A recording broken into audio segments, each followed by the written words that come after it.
Aloha and welcome to RMXP TV. This week we'll be talking with Tim O'Leary, Senior Loan Officer with Prospect Mortgage. Tim is going to share how he took his conversion rate from 50% to a whopping 90%. With some of the tips and strategies that Tim is going to share, you can take your conversion rate even higher as well. Tim is also going to share common objections that we often hear as realtors with buyers not willing to move forward or not ready to meet with a lender yet. So stay tuned in and enjoy this episode.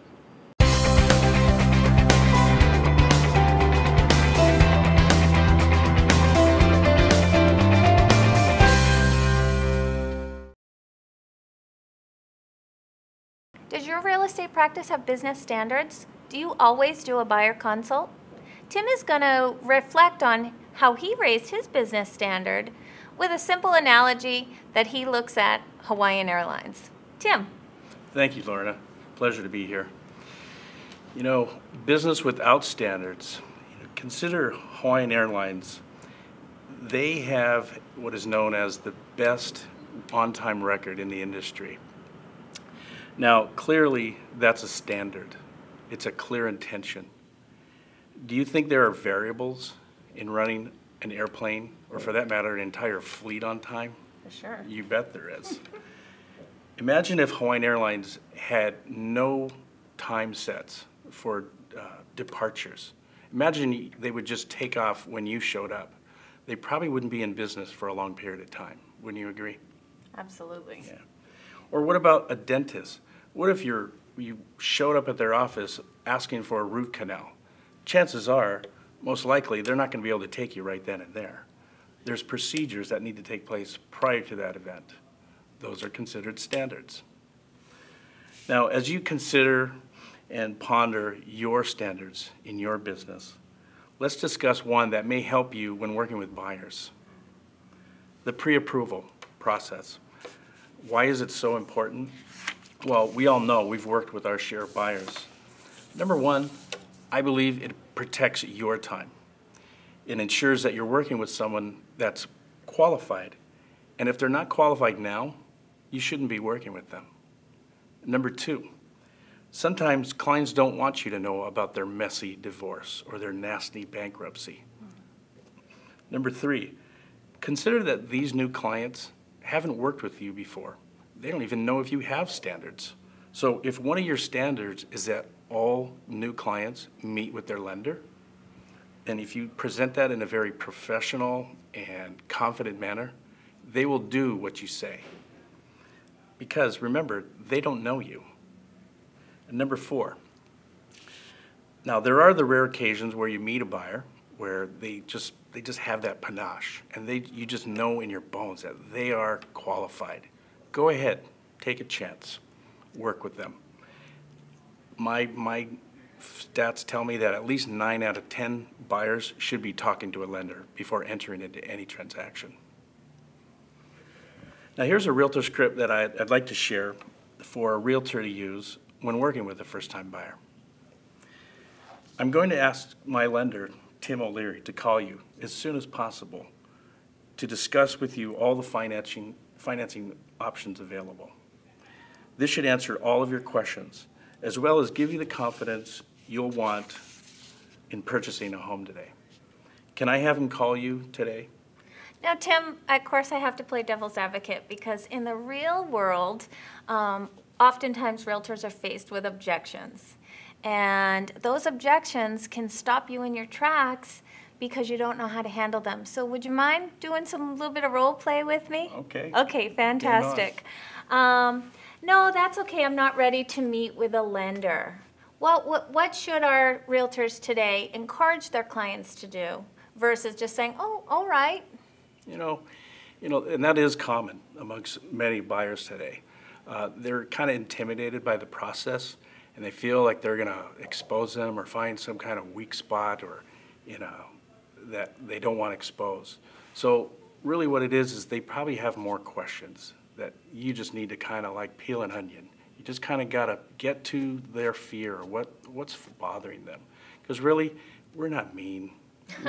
We want to help. That's Yeah. really what it's about. And that's an interesting point. So you say you want to help. You actually started tracking your conversion rate and noticed a big trend. So you went from 50% conversion to 90%, and you made one small adjustment. What was that? Yeah, that small adjustment actually was given to me by my coach. And I encourage everyone to have a coach in your life or in your business at least. It can take you to new levels.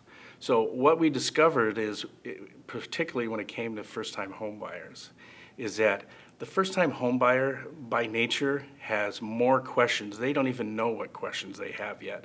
So oftentimes what I found was when I invested the time with them face to face, there was like this whole level of fear just dissipated.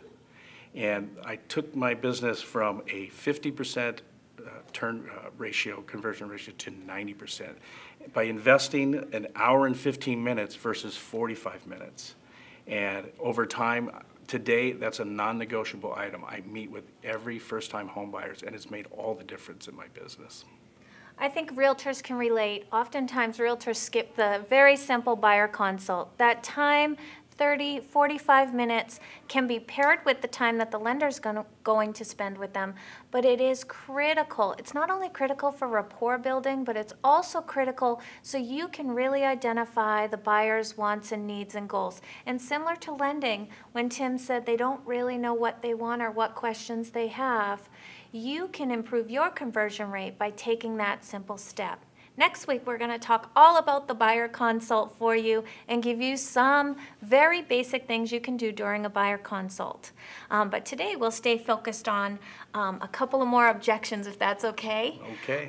So Tim, I often hear realtors come back to me and say, yeah, Lorna, they're all cash, so I don't need them to meet with a lender or even talk to a lender. You know, they're all cash, or they say they're all cash.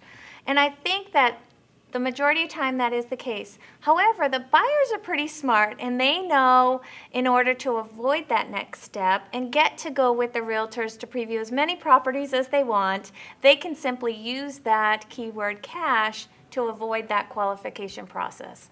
What should we do in that case? You know, Lorna, today with the historically low interest rates, there should be no reason why they at least consider doing a mortgage.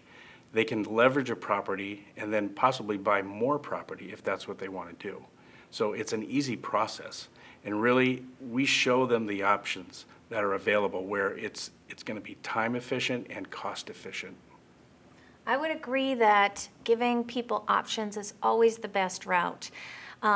I know that some of you are thinking, but Lorna, if they do a mortgage, then that's going to put me in a weaker position when I'm negotiating a multiple offer. Remember, we said it's all about options. The buyer can always choose to put in the offer as all cash, but then run a mortgage simultaneously in the background. As long as they come to the closing table, that's all the seller cares about. Now, we may have to do an addendum or make some changes to the purchase contract after the fact, but let's at least lay out all of the options and make sure you're truly working with qualified people who are ready to buy, and that you spend your time with the folks that you can help with home ownership. Tim, there's on the home ownership topic, the other thing is we often run into folks who don't think they can buy. And can you share with me a story or a personal scenario about somebody who came to you and said, oh, no, I'm renting. There's no way I could ever be a homeowner. I'm not ready to buy. And you actually helped them into home ownership. Yeah, you know, one of the byproducts of revamping the way I met with my first-time home buyers is that by investing that extra time, it actually allowed me the time to ask the right questions. When you ask the right questions, you really get into the deeper reasons for their fears. And a lot of times by doing that, you're kind of disabling that fear, and you're just kind of, you're coming alongside them. And they start to understand, it's like, you know, you're really here to help me. And that's really, at the end of the day, that's really what we're here to do, is to enable them to achieve their dreams. Sometimes they don't even know that it's possible. Oftentimes, many renters are the first-time buyers. So I can tell you that on a conversion rate on that, once they meet with me, it's about an 80% chance that they will go and buy a property within the next 3 to 6 months. Yeah, that's fantastic because sometimes we do tell ourselves no when the answer is really yes. So we want to encourage you to help your consumers get into homeownership. When they do, they are so grateful that you're the one who helped them get there.